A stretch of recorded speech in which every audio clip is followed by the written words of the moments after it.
सो question ये है that how many Avengers are able to destroy म्यूनिर। देन आंसर विल बी कि लगभग लगभग सारे अवेंजर्स म्यूनिर को डिस्ट्रॉय कर सकते हैं। Iron Man, Superman, Captain Marvel, Thor and जितने भी सुपर हीरो एग्जिस्ट करते हैं, each and every super hero can destroy म्यूनिर। और ये जानना है कि कैसे, ये क्या लफड़ा है। आई मीन म्यूनिर को डिस्ट्रॉय करने के लिए तुम्हें कम से कम न्यूट्रॉन स्टार जितनी हीट चाहिए, और इतनी हीट तो बाय फॉर किसी अवेंजर में नहीं है, या फिर इतना पावरफुल प्रोजेक्शन तो है ही नहीं। लेकिन कैसे ये सारे के सारे Avengers and Justice League member म्यूनिर को डिस्ट्रॉय कर सकते हैं, और इसको अगर जानना है तो वीडियो को एंड तक देखना। और उसके अलावा हम आगे की भी चीज़ें डिस्कस करेंगे, तो वीडियो को तो छोड़ के जाना ही नहीं है। So without wasting any more time, let's get started. So अब जानते हैं कि क्यों अवेंजर्स एंड जस्टिस लीग का हर एक मेंबर म्यूनिर को डिस्ट्रॉय कर सकता है। उसके लिए एक सिंपल सा डिवीजन मेथड समझना पड़ेगा, और उसके लिए मैं एक डिविडेंड ले लेता हूं जो कि है एक्स, और वाई भी ले सकते हो। मैं यहाँ पे वाई एज्यूम कर लेता हूं, एंड एक डिवाइडर है वो है एक्स। अब एक्स के लिए वाई को डिवाइड करना कब इम्पॉसिबल है, या फिर ऐसा कह दो कि एक्स वाई को कब डिवाइड नहीं कर सकता। इसके केवल दो ही कारण हो सकते हैं, या तो वाई इनफाइनाइट हो, इन्फिनाइट लेवल पे हो, तो कभी भी एक्स या फिर कोई अदर नंबर उसे डिवाइड नहीं कर पाएगा, या फिर एक्स जीरो हो। और अब यहाँ पे इसी कैलकुलेशन या फिर इसी मेथड पे तुम्हें वाई की जगह म्यूनिर की ड्यूरेबिलिटी एंड एक्स की जगह सुपर हीरो का पर्टिकुलर प्रोजेक्शन पुट करना। And as we all assumed कि वाई इक्वल है म्यूनिर के, सो हम म्यूनिर को यहाँ पे पुट करेंगे। तो अगर वाई इनफाइनाइट हुआ, यानी अगर वाई की ड्यूरेबिलिटी इनफाइनाइट हुई, तो ही उसे कोई डिस्ट्रॉय नहीं कर सकता। बट अगर यहाँ पे म्यूनिर की बात की जाए तो उसकी ड्यूरेबिलिटी इनफाइनाइट नहीं है, क्योंकि हेला ने उसे तोड़ रखा है, end of course neutron star उसे पिघला सकता है। सो यहाँ पे उसकी ड्यूरेबिलिटी इनफाइनाइट नहीं है। एंड अदर पॉसिबिलिटी जिसमें ये कभी भी डिस्ट्रॉय नहीं हो सकता, यानी इनडेस्ट्रक्टिबल है बाय एवरीवन, उसमें हमारा एक्स जीरो होना चाहिए, यानी सुपर हीरो का जो पावर प्रोजेक्शन है वो जीरो होना चाहिए। बट ये सिंपल सा लॉजिक है कि अगर वो किसी भी तरह का प्रोजेक्शन कर रहा है, चाहे वो जितना ही छोटा क्यों ना हो, वो एटलीस्ट जीरो नहीं होगा। कुछ ना कुछ फ़ारेनहाइट या सेल्सियस में तो होगा ही। फॉर एन एग्जाम्पल, सुपरमैन की हीट विजन 6000 डिग्री सेल्सियस गर्म है। सो यहाँ पे हर एक अवेंजर उसे डिस्ट्रॉय कर सकता है, लेकिन कैसे? आई मीन हर अवेंजर के पास न्यूट्रॉन स्टार की हीट तो नहीं है। तो यहाँ पे लफड़ा आ जाएगा टाइम का। न्यूट्रॉन स्टार को म्यूनिर को पिघलाने में 1 मिनट का टाइम लग गया था, वही सब अवेंजर्स को ज़्यादा टाइम लगेगा, बिकॉज अगर हम कम एनर्जी प्रोजेक्ट करेंगे तो ऑफकोर्स हमें ज़्यादा टाइम कंज्यूमेंस लगेगी किसी भी चीज़ को करने के लिए। सो यहाँ पे ज़्यादा टाइम लगेगा। मे बी कुछ अवेंजर्स इसे दिनों में कंप्लीट करें, और कुछ को इवन मंथ्स भी लग जाएं, क्योंकि म्यूनिर बहुत ही पावरफुल मेटल है। सो हम यहाँ पे इनकी टाइमिंग निकालने वाले हैं कि कौन सा अवेंजर कितने टाइम के अंदर म्यूनिर को डिस्ट्रॉय कर सकता है, क्योंकि म्यूनिर को सब डिस्ट्रॉय कर लेंगे। इवन तो आयरन मैन भी म्यूनिर को डिस्ट्रॉय कर सकता है, बट यस उसको काफ़ी ज़्यादा टाइम लग जाएगा, काफ़ी ज़्यादा मतलब ईयर्स में भी जा सकता है।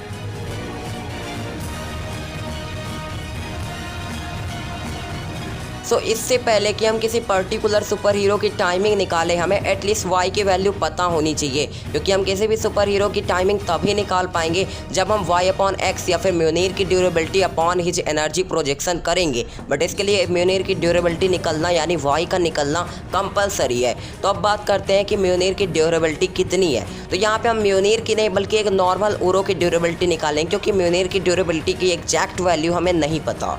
तो अब बात करते हैं कि उरो कितना ज़्यादा ड्यूरेबल है। तो Uru can be melted by neutron star in 50 second और बाय 50 सेकेंड्स, यानी 50 सेकेंड्स लगते हैं न्यूट्रॉन स्टार को डिस्ट्रॉय करने के लिए एक उरो को। तो अगर मैं 50 सेकेंड की हीट निकालूँ न्यूट्रॉन स्टार की, तो वो लगभग होती है 10 billion degree Celsius. And 10 billion degree Celsius को अगर मैं इंडियन सिस्टम में चेंज करूँ, सो इन इंडियन सिस्टम इसकी वैल्यू होगी लगभग 10 अरब डिग्री सेल्सियस या फिर 1000 करोड़ डिग्री सेल्सियस। तुम देख सकते हो स्क्रीन पे इतने जीरो होते हैं जिनको नहीं पता। अब हम यहाँ पे y की वैल्यू निकाल चुके हैं। अब हमें x की वैल्यू चाहिए, जो कि पर्टिकुलर सुपर हीरो का प्रोजेक्शन होगा, जो कि पर्टिकुलर हम देख लेंगे बाद में।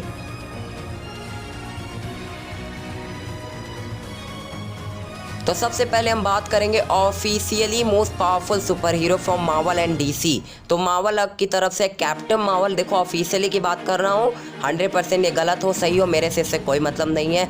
और अगर बात करें डीसी की तो वहाँ से सुपरमैन।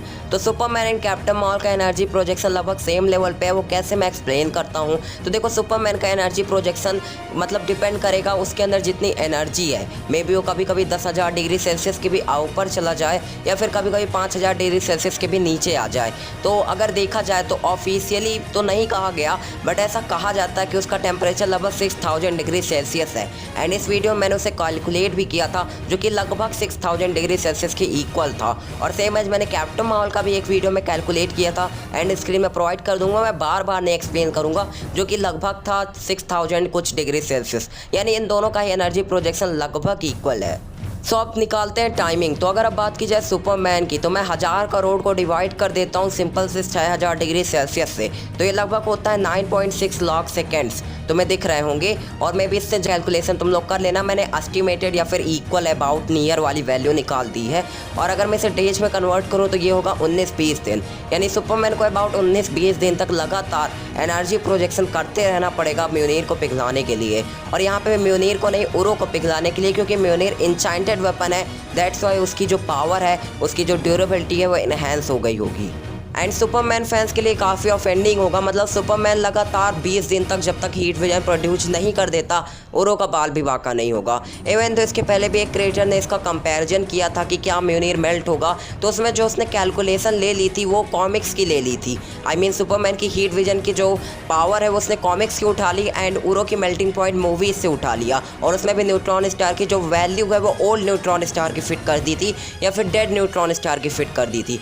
सो वो कैलकुलेशन गलत है। बाय द वे तुम गूगल पे सर्च कर सकते हो न्यूट्रॉन स्टार का टेम्परेचर, एंड सुपरमैन की हीट विजन पता ही है तो डिवाइड कर लो, अपने हिसाब से कमेंट बता देना। अब अगर बात की जाए कैप्टन मार्वल की, तो कैप्टन मार्वल का एनर्जी प्रोजेक्शन सेम तो है, बट टाइमिंग में डिफरेंस होगा। क्योंकि कैप्टन मार्वल का एक ब्लास्ट 6000 डिग्री सेल्सियस का है, लेकिन हमें ये नहीं पता कि वो 1 सेकंड में एक ही ब्लास्ट प्रोड्यूस करेगी, या फिर उससे ज़्यादा टाइम लग जाएगा, या फिर इससे कम टाइम लग जाएगा।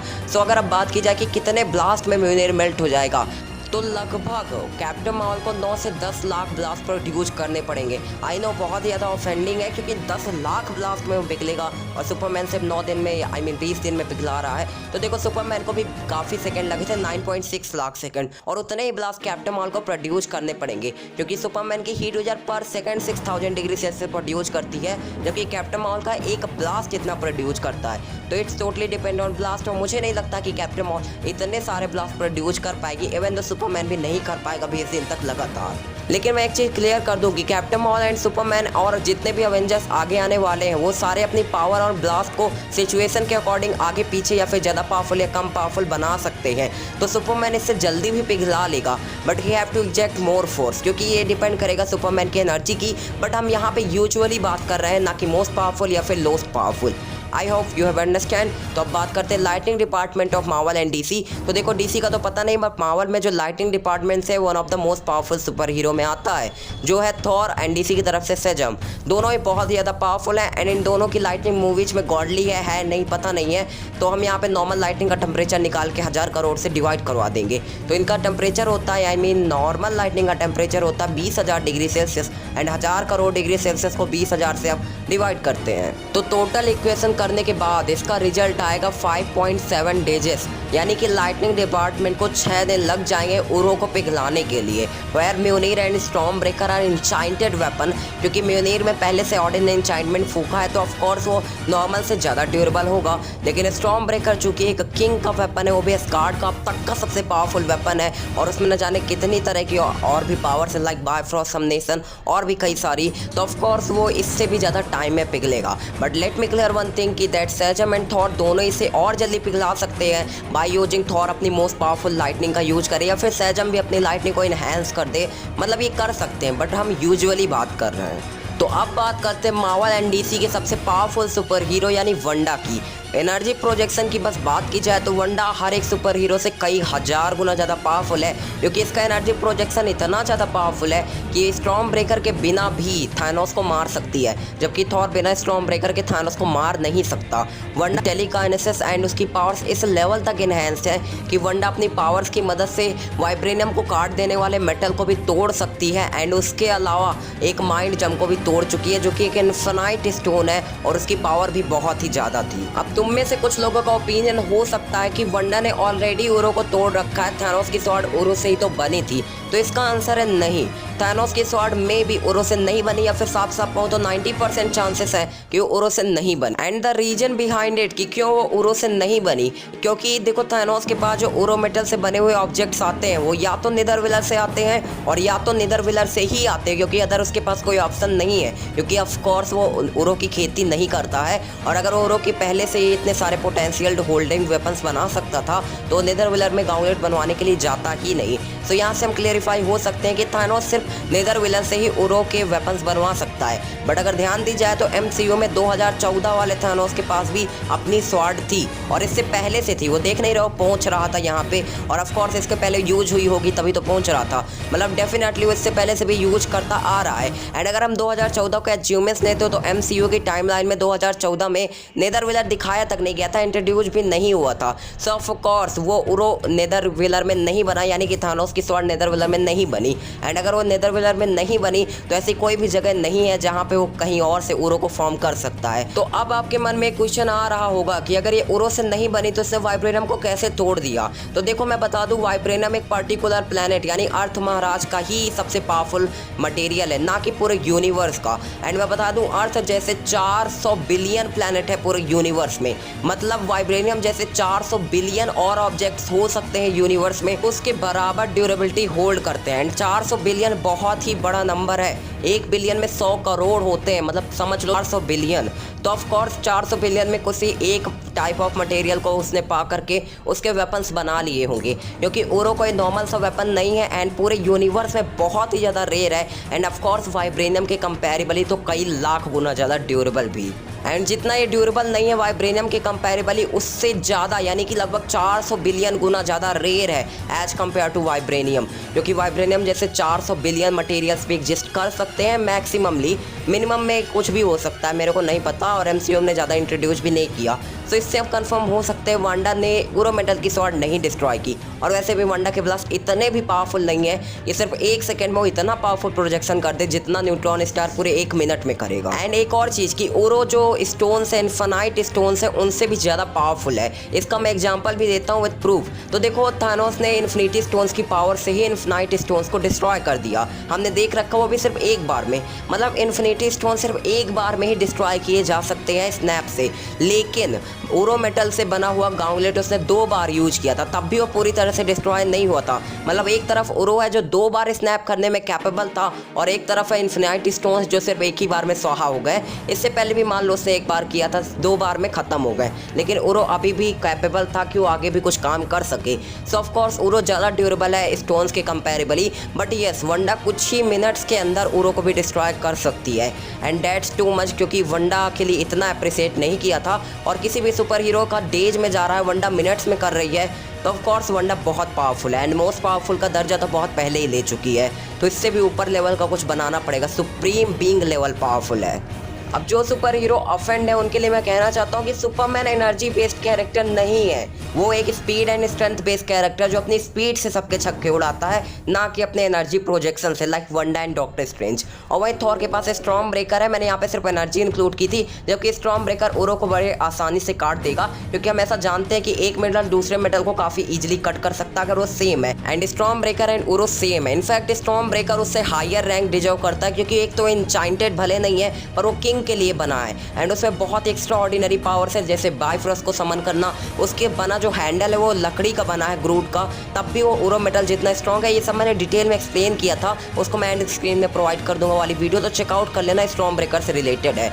और अगर अब बात की जाए कैप्टन मार्वल की, तो एनर्जी एब्जॉर्ब करके और पावरफुल ब्लास्ट भी प्रोड्यूस कर सकती है, और सहजम भी ऐसा कर सकता है। और अदर सुपर हीरोज की बात की जाए तो सबको कवर नहीं किया जा सकता, तो तुम्हें क्या करना है, 1000 करोड़ में एनर्जी प्रोजेक्शन का डिवाइड कर देना और टाइमिंग निकल आएगी। तुम फालतू में वीडियो देख रहे थे तो यही काम कर लो, एक बार वापस से रिवर्स मारो वीडियो को साइलेंट मोड पे लगा के, और कुछ सुपर हीरो के नाम लिख के उनके एनर्जी प्रोजेक्शन या फिर टाइम लिख दो, मुझे भी हेल्प हो जाएगी। Thank you so much for watching the video. Why Stormbreaker has Odin force, इसके लिए ये वाली वीडियो चेकआउट करना मत भूलना। Thank you.